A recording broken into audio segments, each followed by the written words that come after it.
മഹാഗുരുശരണം. ഇന്ന് മാർച്ച് 1 രണ്ടാമത്തെ വീഡിയോ ഞാൻ ചെയ്യുകയാണ്. അതിൽ 2 ചോദ്യങ്ങൾ ചോദിച്ചു. ആദ്യത്തെ എന്താണെന്ന് വെച്ച് കഴിഞ്ഞാൽ കരിന്തിരി കത്തലിനെ കുറിച്ച് ചോദിച്ചു. ഈ കരിന്തിരി കത്തൽ എന്നുള്ളത് നമ്മൾ തിരി കത്തിക്കുന്നത് ശുഭം പൗത് കല്യാണി ആരോഗ്യധന സമ്പദ മമ ബുദ്ധി പ്രകാശായ ദീപം ജ്യോതി നമോസ്തുതേ. അത് കരിന്തിരി കത്തുമ്പോഴത്തേക്കും അതിൻ്റെ റിവേഴ്സ് എഫക്റ്റ് വരും.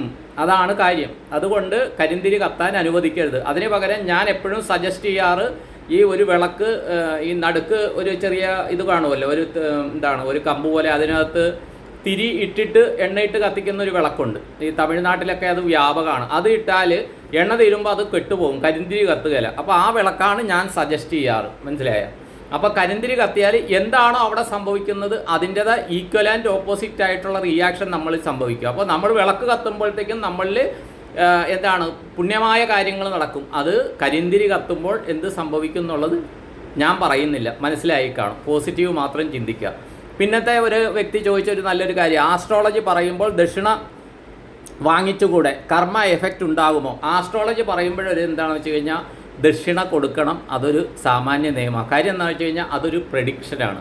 ആ പ്രഡിക്ഷൻ നടക്കണമെങ്കിൽ ഒരു ആസ്ട്രോളജർ പറയുന്ന, ഞാനൊരു ആസ്ട്രോളജർ അല്ലാത്തത് കൊണ്ടാണ് ഞാൻ ദക്ഷിണയ്ക്ക് നിർബന്ധിക്കാത്തത്. പക്ഷേ ചിലർക്ക് ഞാൻ പ്രഡിക്ഷൻ കൊടുത്ത് അവരുടെ വേണ്ടി, ഇന്ന് എന്നെ വിളിച്ചത് ഒരു ഇതര മതസ്ഥയായ ഒരു സഹോദരിയാണ്. ആദ്യം എന്നെ വിളിച്ചത് ഇതര മതസ്ഥ സഹോദരി. ആ സഹോദരിയോട് ഞാൻ പറഞ്ഞു, സഹോദരി എന്തെങ്കിലും യഥാശക്തി ദക്ഷിണ എനിക്ക് തരാൻ പറഞ്ഞു. കാര്യം എന്താ വെച്ച് കഴിഞ്ഞാൽ അവർ ഏഴശനിയുടെ ഇതിലാണ്, അവർക്ക് അത്ഭുതങ്ങൾ സംഭവിക്കാൻ പോവുകയാണ്. അപ്പം ഞാനത് വാങ്ങിക്കാത്തത് കൊണ്ട് അവർക്കൊരു കാർമിക് ബ്ലോക്ക് വരരുത് കൊണ്ട് ഞാൻ പറഞ്ഞു, 1 രൂപയെങ്കിലും എനിക്കൊന്ന് അയച്ചു തന്നാൽ മതി എന്ന് ഞാൻ പറഞ്ഞു ആ സഹോദരിയുടെ അടുത്ത്. അത് ഞാൻ ചോദിച്ച്, ഭവതി ഭിക്ഷാന്തേഹി ഭവാൻ ഭിക്ഷ ദദാതു എന്ന് പറഞ്ഞ പോലെ ഞാൻ ചോദിച്ചു വാങ്ങിച്ചു. കാര്യം എന്താണെന്ന് വെച്ച് കഴിഞ്ഞാൽ അവർക്ക് ആ നന്മ, അവരുടെ ആ ഘട്ടത്തിൽ അവർക്ക് നന്മയുണ്ടാകണം, അവരുടെ ആഗ്രഹം സാധിക്കണം എന്നുള്ള തീവ്രമായ ആഗ്രഹത്തിൻ്റെ പുറത്ത് ഞാനത് വാങ്ങിച്ചു. ഇല്ലെങ്കിൽ അവർക്ക് കാർമിക് ബ്ലോക്ക് ഉണ്ടാക്കും. അത് സത്യമായ കാര്യം. പിന്നെ ഞാൻ ആസ്ട്രോളജർ അല്ലാത്തത് കൊണ്ടാണ് ഞാൻ കാശ് വാങ്ങിക്കാത്തത്.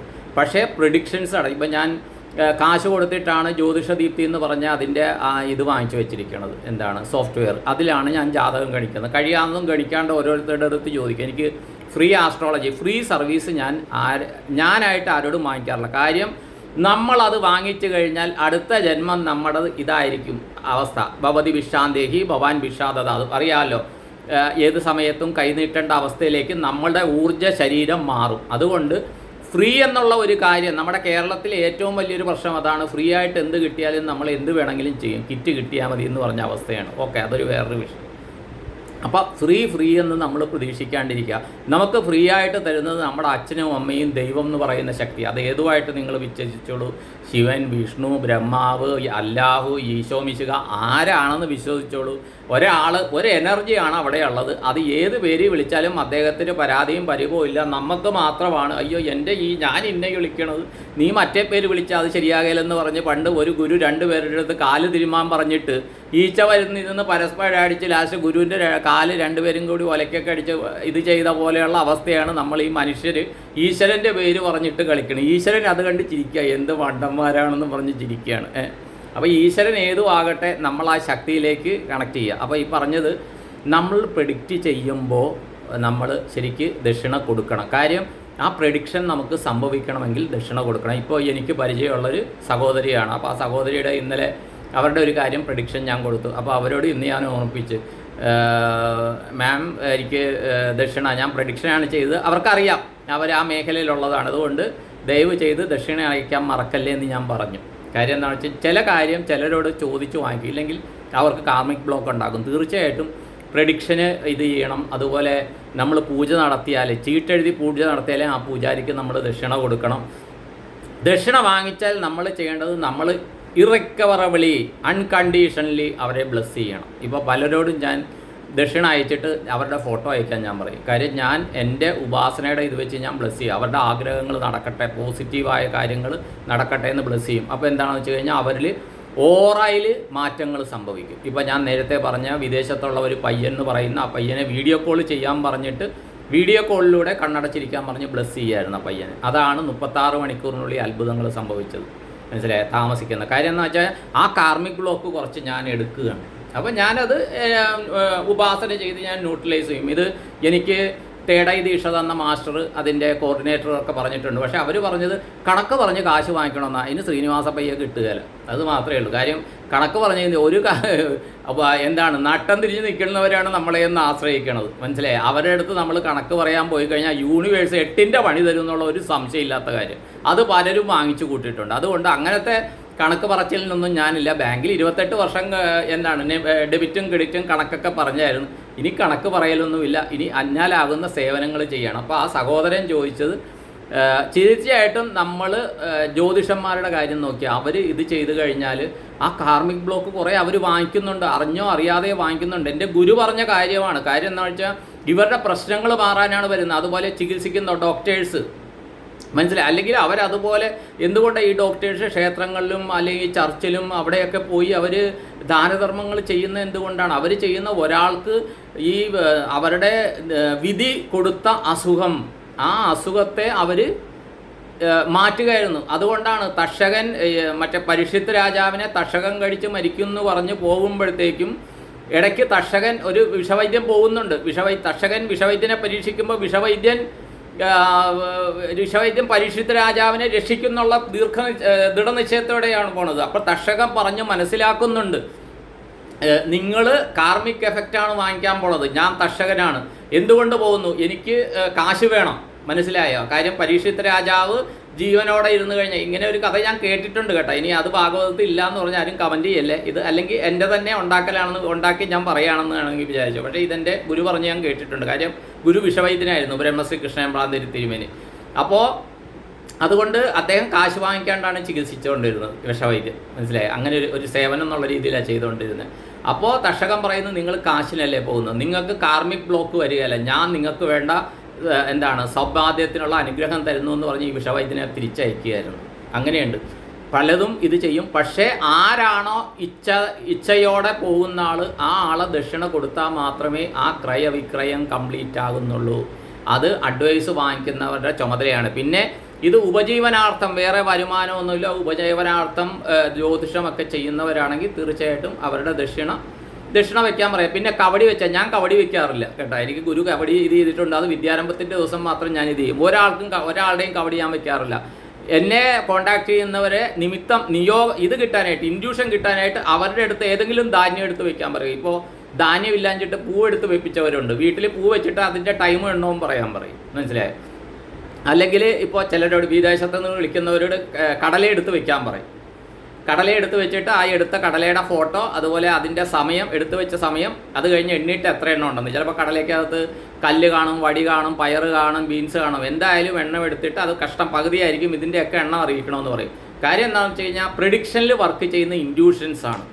കാര്യം ഗ്രന്ഥത്തിലുള്ള കാര്യം അതുപോലെ സംഭവിക്കുമെങ്കിൽ കമ്പ്യൂട്ടറിൽ ഡാറ്റ ഫീഡ് ചെയ്ത ജാതകത്തിൽ പറയുന്ന ഫലങ്ങൾ ശരിയായിരിക്കണം. ഓരോ ജ്യോതിഷനും അവർ ചെയ്യുന്ന ഉപാസന തീർച്ചയായിട്ടും അവർ അങ്ങേയറ്റത്തെ 101% അവരുടെ ഗുരു പറഞ്ഞ ഉപാസനയാണ് ചെയ്യുന്നത്. പക്ഷേ ഈ കൺസൾട്ടേഷന് പോകുന്ന ആളുടെ സമയം നല്ലതാണെങ്കിൽ മാത്രമേ ആ ജ്യോതിഷന് ഇദ്ദേഹത്തിൻ്റെ സൊല്യൂഷൻ കിട്ടുകയുള്ളൂ. ഇദ്ദേഹത്തിന് കുറേ കൂടി അലയാനുള്ള യോഗമുണ്ടെങ്കിൽ അദ്ദേഹത്തിന് സൊല്യൂഷൻ കിട്ടുകയില്ല. ഇതിലൊരു കാര്യം എന്താണെന്ന് വെച്ച് കഴിഞ്ഞാൽ, ഒരു ഗുരു പറഞ്ഞിട്ടൊരു സംഭവം അറിയാം. കാര്യം ഒരാൾ ജാതകം കൊണ്ട് ജ്യോതിഷനെ കാണാൻ പോയപ്പോൾ ഇത് ജ്യോതിഷ വൃത്തത്തിൽ സ്പിരിച്വൽ മേഖലയിൽ പലരും ചർച്ച ചെയ്യുന്നൊരു സംഭവമാണ്. അപ്പോൾ പണ്ടത്തെ കാലത്താണ്. ജ്യോതിഷനെ കാണാൻ പോയപ്പോഴത്തേക്ക് അദ്ദേഹം പറഞ്ഞു, ഓക്കെ നിങ്ങൾ 1 മാസം കഴിഞ്ഞ് വരാൻ പറഞ്ഞു ഈ വ്യക്തിയോട്. ഓക്കെ, ഇദ്ദേഹം 1 മാസം കഴിഞ്ഞ് ചെന്നു. 1 മാസം കഴിഞ്ഞ് ചെന്നപ്പോൾ ഇദ്ദേഹത്തെ കണ്ടപ്പോഴേ ജ്യോതിഷൻ ഞെട്ടിയെന്ന്. അപ്പോൾ ജ്യോതിഷൻ ചോദിച്ചു, നിങ്ങൾ ഇവിടെ നിന്ന് പോയിട്ട് എന്തൊക്കെയാണ് സംഭവിച്ചതെന്ന് ചോദിച്ചു. അപ്പോൾ ഇദ്ദേഹം പണ്ടത്തെ കാലത്താണ് ഇങ്ങനെ നടന്നു പോകുക. നാട്ടിൽ നിന്ന് പ്രഗത്ഭ ജ്യോതിഷനാണ്. ഇദ്ദേഹം നടന്നു പോകുന്ന സമയത്ത് ഇടിവെട്ടും മഴയും വന്നപ്പോൾ പുള്ളി എന്ത് ചെയ്തു എന്ന് വെച്ച് കഴിഞ്ഞാൽ കയറി നിൽക്കണം. അവിടെ അപ്പോൾ ഒരു ഇടിഞ്ഞു പൊളിഞ്ഞ ഒരു കെട്ടിടം കണ്ടു. ഈ ഇടിഞ്ഞു പൊളിഞ്ഞ കെട്ടിടത്തിൽ ഇദ്ദേഹം കയറി കഴിഞ്ഞപ്പോൾ, ഈ കഥ പലരും കേട്ട് കാണും കേട്ടോ, ഇത് കഥയല്ല, ഇത് നടന്ന സംഭവമാണെന്നാണ് പറയുന്നത്. ഈ ഇടിഞ്ഞു പൊളിഞ്ഞ കെട്ടിടത്തിൽ ഇദ്ദേഹം കയറി കഴിഞ്ഞപ്പോൾ അവിടെ ഒരു ശിവലിംഗം കണ്ടു ഇദ്ദേഹം. അപ്പോൾ ഇദ്ദേഹം ഈ ശിവലിംഗം അതൊക്കെ ഒന്ന് ക്ലീൻ ചെയ്തു. ഇതൊക്കെ നിൽക്കുന്ന സമയത്ത് അതിലുള്ള മാറാല ഇതൊക്കെ അത് പഴയ ഒരു ജീർണിച്ച ക്ഷേത്രമായിരുന്നു. അപ്പോൾ ഇദ്ദേഹം വിചാരിച്ചു, ഞാൻ ഇവിടെ നിന്ന് പോയി ഇതൊക്കെ ക്ലീൻ ചെയ്തു പുള്ളിയുടെ ഇതായിട്ട് ചെയ്തിട്ട് പുള്ളി നമശിവായൊക്കെ ജപിച്ചു. ആ ഒരു മണിക്കൂറോ 2 മണിക്കൂറോ ഇടിവെട്ടി മഴയാണ് പെയ്യുന്നത്.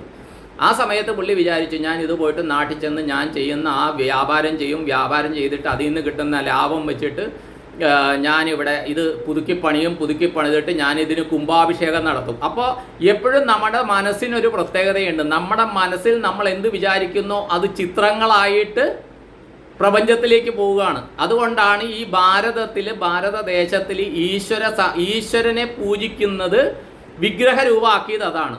മനസ്സിലായ? നമ്മുടെ മനസ്സിലെ ചിന്തകൾ കംപ്ലീറ്റ് രൂപങ്ങളായിട്ടാണ് വരുന്നത്. മനസ്സിന് ഭാഷയില്ല, മനസ്സിന് രൂപങ്ങളാണ് എപ്പോഴും മനസ്സിലാക്കുക. അതുപോലെ മനസ്സിന് ഗ്രാമർ ഇല്ല. അതുകൊണ്ടാണ് നമുക്ക് ആവശ്യമുള്ള കാര്യം മാത്രം പറയുന്നത്. എൻ്റെ വേദന മാറണമേ, എൻ്റെ കടം മാറണമേ, അതൊന്നും പറയരുത്. എന്താണ് വേണ്ടതെന്ന് പറയണം. അതേ സബ് കോൺഷ്യസ് മൈൻഡിൽ റെക്കോർഡാകുള്ളൂ. അത് അൺകോൺഷ്യസ് മൈൻഡിൽ പോയിട്ട് അത് കോസ്മിക് കോൺഷ്യസ് മൈൻഡിൽ പോകും. ബ്രഹ്മമുഹൂർത്തത്തിന് മുമ്പ് കോസ്മിക് കോൺഷ്യസ് മൈൻഡിൽ പോയിട്ട് അത് അവിടെ ക്രയവിക്രയം ചെയ്തിട്ട് അത് തിരിച്ചു വരും. അതനുസരിച്ച് നമ്മുടെ ഫലങ്ങൾ മാറും. അതൊരു അനുഭവം. അത് ഒരു ഡീറ്റെയിൽഡ് ആയിട്ട് പറയേണ്ട വിഷയമാണ്. അത് പിന്നെ പറയാം. അപ്പോൾ ഇദ്ദേഹം ഇതൊക്കെ ഇദ്ദേഹം സ്വപ്നം പോലെ കാണുകയാണ്. ഈ സ്വപ്നം പോലെ കണ്ടിട്ട് ലാസ്റ്റ് ഇദ്ദേഹം കുംഭാഭിഷേകം നടത്തുന്ന ഇത് ചെയ്യുന്ന അതിന് വന്ന പുരോഹിതൻ ഇദ്ദേഹത്തെ വിളിച്ച് പ്രസാദം കൊടുക്കുകയാണ്. നിങ്ങളായിട്ട് ഇത് ചെയ്തു, എന്താണ് നിങ്ങൾ ഈ കുംഭാഭിഷേകം എല്ലാം നിങ്ങളുടെ വ്യാപാരം ഇതൊക്കെ കൊണ്ട് നിങ്ങൾ ഈ കുംഭാഭിഷേകം നടത്തി, അതിൽ മഹാദേവൻ നിങ്ങളിൽ പ്രീതിപ്പെട്ടിരിക്കുന്നു, നിങ്ങൾക്കും കുടുംബാംഗങ്ങൾക്കും ആയുരാരോഗ്യ സൗഖ്യം സൽസന്താന സൗഭാഗ്യം. അത് സാധാരണ പുരോഹിതർ പറയുന്ന ഒരു വാചകമുണ്ട്. അതൊക്കെ പറഞ്ഞ് ഇദ്ദേഹത്തിനെ അനുഗ്രഹിക്കുകയാണ്. അനുഗ്രഹിച്ച് ഇദ്ദേഹം തട്ടം വാങ്ങിച്ചു കഴിയുമ്പോൾ വെടിക്കെട്ടിൻ്റെ സൗണ്ട് കേട്ട് ഇദ്ദേഹം ഞെട്ടി എഴുന്നേറ്റ്. അപ്പോൾ സംഗതി എന്താണെന്ന് വെച്ചാൽ ആ സമയത്ത് എല്ലാം കഴിഞ്ഞൊരു ഇടിവെട്ടായിരുന്നു. ഞെട്ടി എഴുന്നേറ്റ് അപ്പോൾ മഴയൊക്കെ നിന്ന് ഇങ്ങനെ പതുക്കെ നടന്ന് വീട്ടിലേക്ക് പോയി. അത് കഴിഞ്ഞപ്പോഴാണ് 1 മാസം കഴിഞ്ഞ് കണിയാൻ ജ്യോതിഷൻ വിളിച്ച കാര്യം ഓർമ്മിക്കുന്നത്. ചെന്നപ്പോൾ ഈ കഥ കംപ്ലീറ്റ് ജ്യോതിഷനോട് പറഞ്ഞ്. അപ്പോൾ സംഭവം എന്താണെന്ന് വെച്ച് കഴിഞ്ഞാൽ 10 പൈസ മുടക്കാണ്ട് സങ്കല്പത്തിലൂടെ ഇദ്ദേഹം അവിടെ ശിവന് കുംഭാഭിഷേകം നടത്തിയപ്പോൾ ഇദ്ദേഹത്തിൻ്റെ കാർമ്മികം മരണസന്ധി എല്ലാം ശിവൻ ഏറ്റെടുത്തിട്ട് മാർക്കണ്ഡേയന് അനുഗ്രഹം കൊടുത്ത പോലെ ഇത് കൊടുത്തിട്ട് എല്ലാ സൗഭാഗ്യവും കൊടുത്തു. അതാണ് ഇദ്ദേഹത്തിൻ്റെ ജ്യോതിഷനെ കണ്ടതിന് ശേഷം ഈ സംഭവമൊക്കെ നടന്നിട്ട് ഇദ്ദേഹത്തിൻ്റെ ജീവിതവും മാറി. മനസ്സിലായോ? എന്നിട്ട് ഇങ്ങനെ നടന്നു എന്ന് ആ ജ്യോതിഷന് മനസ്സിലായി. അപ്പോൾ അങ്ങനത്തെ അത്ഭുതങ്ങളൊക്കെ സംഭവിക്കും. മനസ്സിലായോ? അപ്പോൾ ഈ സങ്കല്പശക്തി എന്താണെന്ന് ചോദിച്ചുകൊണ്ട്, എന്താണ് സങ്കല്പം എന്ന് ചോദിച്ചുകൊണ്ട് ഒരാൾ മെസ്സേജ് ഇട്ടിട്ടുണ്ട്. അതിന് നാളെ മറ്റന്നാളെ ഞാൻ വീഡിയോ ഇടാം. ഇനി കുറച്ച് സബ്ജക്റ്റ് ഞാൻ എഴുതിയിട്ടുണ്ട്. കാര്യം എന്ന് വെച്ചാൽ എന്താണ് സങ്കല്പം, പിന്നെ ഡിസേബിൾഡ് സ്പെഷ്യൽ ചൈൽഡിനെ കുറിച്ച് ചോദിച്ചിട്ടുണ്ട്, പിന്നെ ആത്മഹത്യ ചെയ്തവരുടെ സോളുകളും മോക്ഷപ്രാപ്തിക്ക് വേണ്ടി എന്ത് ചെയ്യണം. ഇതെന്നോട് ചോദിച്ചിരിക്കുന്നത് ഒരു സഹോദരൻ, ആത്മഹത്യ ചെയ്ത സഹോദരിയാണ്. അവരെ പേഴ്സണലി ഞാൻ കൺസൾട്ട് ചെയ്യുന്ന ഒരാളാണെന്ന് തോന്നുന്നു ഇത് ചോദിച്ചിരിക്കുന്നത്. അവർക്ക് അനുഭവമുണ്ട്, ഈ കാര്യത്തിൽ അനുഭവമുണ്ട്. അപ്പോൾ അത് ഞാൻ പറയാം. പിന്നെ കാളസർപ്പയോഗത്തെക്കുറിച്ച് ചോദിച്ചിട്ടുണ്ട്, അത് പറയാം. എൻ്റെ അനുഭവങ്ങളിലൂടെയുള്ള കാര്യങ്ങൾ ഞാൻ പറയാം കേട്ടോ. ഇത്രയും പറഞ്ഞുകൊണ്ട് നിർത്തുന്നു. രണ്ടാമത്തെ വീഡിയോ. ഇനി ആൾക്കാരെ വിളിക്കാനൊക്കെ പോവുകയാണ്. ഇന്നിനി വീഡിയോ കാണുകയില്ല. എന്തെങ്കിലും സംശയങ്ങളുണ്ടെങ്കിൽ ദയവ് ചെയ്ത് വീഡിയോയുടെ താഴെ തന്നെ കമൻറ്റ് ഇടുക. പേഴ്സണലി ഉള്ളത് എനിക്ക് മെസ്സേജ് അയയ്ക്കുക. കാര്യം വീഡിയോയിൽ വരുന്ന എല്ലാ കമൻറ്റും ഞാൻ വായിച്ച് നോക്കി നോട്ട് ചെയ്തിട്ടാണ് ഞാൻ ഓരോ ദിവസം വീഡിയോ ചെയ്യുന്നത്. അപ്പോൾ അതിൽ ചോദിക്കുമ്പോൾ പേഴ്സണലി ഉള്ള കാര്യങ്ങൾ ചോദിക്കരുത്, ജനറലി ആയിട്ടുള്ള കാര്യങ്ങൾ ചോദിക്കുക. അത് തീർച്ചയായിട്ടും പറയാം. ഒന്ന് ഞാൻ ഉറപ്പിച്ച് പറയുന്നത്, ഞാനൊരു ആസ്ട്രോളജറല്ല. അനുഭവത്തിൻ്റെ പുറത്തിൽ എൻ്റെ ഗുരു ബ്രഹ്മശ്രീ കൃഷ്ണേമ്പ്രാന്തിരി തിരുമേനി തന്ന നിർദ്ദേശം, അതുപോലെ മൈൻഡ് പവറിൽ നിന്ന് കിട്ടിയ അറിവുകൾ, അതുപോലെ ഹിപ്നോട്ടിസത്തിൽ നിന്ന് കിട്ടിയ അറിവുകൾ, അതുപോലെ പലതര രീതിയിലുള്ള മാനസിക ഉന്മേഷം കിട്ടുന്ന കോഴ്സുകൾ ചെയ്ത ആളുകൾ, അതുപോലെ ഹിപ്നോട്ടിസത്തിലെ ബ്ലൈൻഡ് ഫോൾഡ്, ഒരു ദിവസം കംപ്ലീറ്റ് കണ്ണടച്ചിരുന്നിട്ട് കുറച്ച് ജ്ഞാനം നേടാം, ആ ഒരു കോഴ്സിന് പോയിട്ടുണ്ട്. അതുകൂടാണ്ട് തേടൈ ദീക്ഷ എടുത്തിട്ടുണ്ട്. അതുകൂടാണ്ട് എനിക്ക് നാദദീക്ഷ തന്ന, കുണ്ടലിനി ദീക്ഷ തന്ന ഒരു തിരുമേനിയുണ്ട്. അദ്ദേഹത്തിന് ഞാൻ നന്ദിയോടെ ശ്രമിക്കുന്നു. കാര്യം ഞാൻ നിങ്ങളോട് സംസാരിക്കുമ്പോഴും എൻ്റെ വലത് ചെവിയിൽ കൂടി ഇങ്ങനെ നാദം കേട്ടുകൊണ്ടിരിക്കുകയാണ്. പിന്നെ ഓൺലൈനിൽ ക്രിയായോഗ ചെയ്തിട്ടുണ്ട്. ക്രിയായോഗ ഞാൻ പരിശീലിക്കുന്നതേ ഉള്ളൂ. ദയവ് ചെയ്ത് അത് വിചാരിക്കാൻ എനിക്ക് ക്രിയായോഗയെക്കുറിച്ചൊന്നും അറിയില്ല. അപ്പോൾ അതും ഞാൻ പറയണം. അറിയാൻ പാടാത്തൊന്നും അറിയാമെന്ന് പറയുന്നില്ല. പക്ഷേ ക്രിയായോഗയെക്കുറിച്ച് അവർ പറഞ്ഞു തന്ന അറിവുകൾ മാത്രമുണ്ട്. അതൊരു ബാലപാഠം മാത്രമാണ്, PKG മാത്രമാണ്. അപ്പോൾ അതുകൊണ്ട് ക്രിയായോഗയെക്കുറിച്ച് ഞാൻ പറയുന്നു. അബാക് മീഡിയയുടെ ഇതിനകത്ത് ശ്രീനിവാസ പൈസാറ് പറയുമെന്ന് പറഞ്ഞാൽ ആരോ കമൻറ്റ് ഇട്ടതുണ്ട്. അതിനെക്കുറിച്ചൊന്നും എനിക്കറിയില്ല. പക്ഷേ എനിക്ക് നാദം കേൾക്കുന്നുണ്ട്. അത് പലവിധ നാദങ്ങൾ കേൾക്കുന്നുണ്ട്. അതിപ്പോഴും വലത് ചെവിയിലൂടെ നാദം കേൾക്കുകയാണ്. കാരണം വലത് ചെവിയിൽ ശ്രദ്ധിക്കണമെന്നാണ് അവർ പറയുന്നത്. അത് കേൾക്കുന്നുണ്ട്. അപ്പോൾ ഇതൊക്കെ തന്ന ആ ഗുരുക്കന്മാരെ എല്ലാം നന്ദിയോടെ സ്മരിക്കുന്നു. പ്രത്യേകിച്ച് എന്നെ ആത്മതലത്തിലേക്ക് കൈപിടിച്ച് ചേർത്തിയ എൻ്റെ പ്രിയപ്പെട്ട ഗുരുനാഥൻ ബ്രഹ്മശ്രീ കൃഷ്ണേമ്പ്രാന്തിരി തിരുമേനി, പിന്നെ സ്പിരിച്വാലിറ്റിയുടെ ആ ദീപനാളം എന്നിൽ കൊളുത്തിയ എൻ്റെ അമ്മുമ്മ ശ്രീമതി ശാരദാബായി. അമ്മുമ്മയ്ക്ക് അക്ഷരാഭ്യാസം ഇല്ലായിരുന്നു. പക്ഷേ ഗായത്രി കാണാപ്പാടം പഠിപ്പിച്ചത് അമ്മൂമ്മയെ തന്നെ. അമ്മൂമ്മയുടെ അച്ഛൻ വാദ്യാരായിരുന്നു ആലപ്പുഴ അമ്പലത്തിൽ, ഹനുമാൻ്റെ വാദ്യാരായിരുന്നു. അമ്മൂമ്മയ്ക്ക് ഗായത്രി അറിയായിരുന്നു. അതുപോലെ എനിക്ക് പോളിയോ വന്നപ്പോൾ ശബരിമല അയ്യപ്പനെ അമ്മമ്മ പോയിട്ടില്ല. ശബരിമല അയ്യപ്പനെ ഊരു ചുറ്റിയിട്ട് എന്നെ കൊണ്ട് നടക്കത്തൊഴിക്കാമെന്ന് വഴിപാട് നേർന്ന് എന്നെ പോളിയോയിൽ നിന്ന് രക്ഷപ്പെടുത്തിയത് അമ്മൂമ്മയാണ്. അതിന് നിമിത്തമായത് ഡോക്ടർ ഇന്ദിരാമ്മ എന്ന് പറയുന്ന ഡോക്ടറാണ്. ആ ഡോക്ടർ ഇന്ദിരാമ്മേനെ അവരുടെ മകൻ ഡോക്ടർ ശ്രീകുമാർ സാറ്, അത് അവർ കലവൂരാണ് ഇപ്പോൾ താമസിക്കുന്നത്. പണ്ട് ചേർത്തല അർത്തുങ്ക പോണ വഴിക്ക് കുറ്റിക്കാട്ട് കവലയായിരുന്നു. ആ അമ്മയുടെ വീട്ടിൽ പോയി, ആ ഡോക്ടറമ്മയുടെ വീട്ടിൽ പോയിട്ട് ഞങ്ങൾ ചെറുപ്പത്തിൽ, ഞാൻ 4ാം ക്ലാസ്സിൽ 3ലോ 4ലോ പഠിക്കുമ്പോഴാണ് പോളിയോ വന്ന്. അവിടെ ചെന്ന് അവലൂസ് പൊടിയൊക്കെ കഴിച്ച് ഓർമ്മ വരുന്നു. പിന്നെ 2 വർഷം മുമ്പ് ഞാനും പോയി ഈ ഡോക്ടറാമ്മ ഇന്ദിരാമ്മേനെ പോയി കണ്ടിട്ട്, അത് ആ ഡോക്ടറിൻ്റെ ഡീറ്റെയിൽസ് എനിക്ക് എടുത്തു തന്നത് ചേർത്തലയിൽ കടക്കരകളി ഭാഗത്ത് താമസിക്കുന്ന ശ്രീമതി പത്മ എന്ന് പറയുന്ന ഒരു സഹോദരിയാണ്. മകനെ പോയി കണ്ടിട്ട് ഇതൊക്കെ തന്നത്. ഇതെല്ലാം നമ്മുടെ ജീവിതത്തിൽ ഇങ്ങനെ നമ്മളെ സഹായിച്ചവരെ നമ്മൾ നന്ദിയോടെ സ്മരിക്കണം. അതാണ് ഞാൻ ഈ പേരുകൾ പറയുന്നത്. ഡോക്ടർ ശ്രീകുമാർ സാറിനെ കോൺടാക്ട് ചെയ്ത് ഞാൻ കലവൂർ പോയി, ഞാനും വൈഫും ആ ഡോക്ടറമ്മയുടെ കാര്യം ഞാൻ 2 കാലിൽ നിവർന്നു നിൽക്കുന്നതിൻ്റെ ദൈവം അയ്യപ്പൻ നിയോഗിച്ചത് ഡോക്ടർ ഇന്ദിരാമ്മയുടെ അമ്മയാണ്. ഡോക്ടർ ഇന്ദിരാമ്മയാണ് അമ്മ പോലെ. അപ്പോൾ ആ കാലിൽ തൊട്ട് ദണ്ഡ നമസ്കാരം ചെയ്ത് ഞാൻ, അതെൻ്റെ ജീവിതത്തിലൊരു സൗഭാഗ്യമായിട്ട് കരുതുന്നു. കാര്യം കുറേ വർഷങ്ങൾക്ക് മുമ്പ് 49 വർഷങ്ങൾക്ക് മേലെ നടന്ന സംഭവമായതുകൊണ്ട് ഇങ്ങനത്തെ കുറേ ആൾക്കാരെ രക്ഷപ്പെടുത്തിയതുകൊണ്ട് ഡോക്ടർ അത് ഓർക്കുന്നില്ല. രണ്ടാമത്തെ കാര്യം, എനിക്ക് 10ാമത്തെ വയസ്സിൽ പൈൽസ് വന്നതാണ്. മനസ്സിലായി. 8ാമത്തെ വയസ്സിൽ പോളിയോ. ഈ പോളിയോ വരുന്നത് മുജ്ജന്മമാണ്, ഡയബറ്റിക് വരുന്നത് മുജ്ജന്മമാണ്, പൈൽസ് വരുന്നത് മുജ്ജന്മ ഇതിൻ്റെയാണ്. പൂർവ്വജന്മകൃത പാപം യാതൊരൂപേണ ജായത എന്ന് പറയുന്നത്. ആ പൈൽസിനും ഒറ്റമൂലി പറഞ്ഞു തന്നത് ഈ ഡോക്ടർ ഇന്ദിരാമ്മ മാമാണ്. മനസ്സിലായ. അങ്ങനത്തെ കുറേ ദൈവികമായിട്ട് കുറേ ആൾക്കാർ നമ്മുടെ ജീവിതത്തിൽ സ്വാധീനം ചെലുത്തിയിട്ടുണ്ട്. അവരുടെ അനുഗ്രഹം കൊണ്ട്, ദൈവം അവരിലൂടെ പ്രവർത്തിച്ചുകൊണ്ടാണ് ഇന്ന് നിങ്ങളെ മോട്ടിവേറ്റ് ചെയ്യുന്ന സംസാരിക്കുന്ന ശ്രീനിവാസപ്പ എന്നുള്ള വ്യക്തി ഉണ്ടായത്. അത് ഞാൻ വിനയപുരസരം അവരെയൊക്കെ ഞാൻ മനസ്സാ വന്ദിക്കുന്നു. അവരുടെ രൂപങ്ങളെല്ലാം ദൈവത്തിൻ്റെ ഒപ്പം എൻ്റെ മനസ്സിലുണ്ട്. അതുകൊണ്ട് ഞാൻ ഈ പേരുകളൊക്കെ പറയാം. കാര്യം ഇന്നലെ ഡോക്ടർ മനു മോഹൻ എന്ന് പറഞ്ഞൊരു സാറ് എന്നെ വിളിച്ചിരുന്നു. അദ്ദേഹം ഗവൺമെൻറ് സർവീസിലാണ്, അരിപ്പറമ്പ് ഇതിലാണെന്ന് വെറുതെ വിളിച്ചതാണ്, ഇങ്ങനെ ഈ കാര്യങ്ങൾ പറഞ്ഞുകൊണ്ട് ബന്ധപ്പെടാനായിട്ട്. അപ്പോൾ ആ സമയത്ത് ഞാനൊരു യാത്രയിലായിരുന്നു, പെട്ടെന്ന് എടുത്തു. അപ്പോൾ ഞാൻ പറഞ്ഞു ഇങ്ങനെ ഡോക്ടർ ഇന്ദിരാമ്മയുണ്ട്, പള്ളിപ്പുറം, ഞാൻ ചേർത്തല പള്ളിപ്പുറംകാരനാണ്, അവിടെ പ്രാക്ടീസ് ചെയ്തതാണെന്ന് പറഞ്ഞു. അപ്പോൾ ഡോക്ടർ ശ്രീകുമാർ സാറിനെ അറിയുമോ എന്ന് ചോദിച്ചു. ഈ ഡോക്ടർ ശ്രീകുമാർ സാറിനെ ഞാൻ കണ്ടിട്ടില്ല, ഫോണിലൂടെ കണക്ഷനേ ഉള്ളൂ.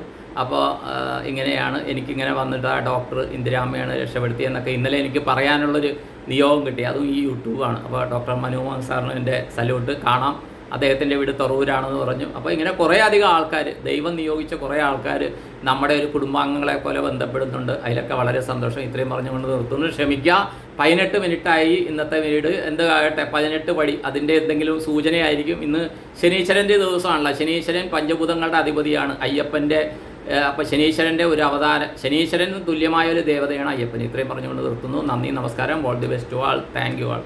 എല്ലാവർക്കും നന്മകളുണ്ടാകട്ടെ. ശനീശ്വരൻ എല്ലാവരുടെയും ജീവിതത്തിൽ അനുഗ്രഹിക്കട്ടെ.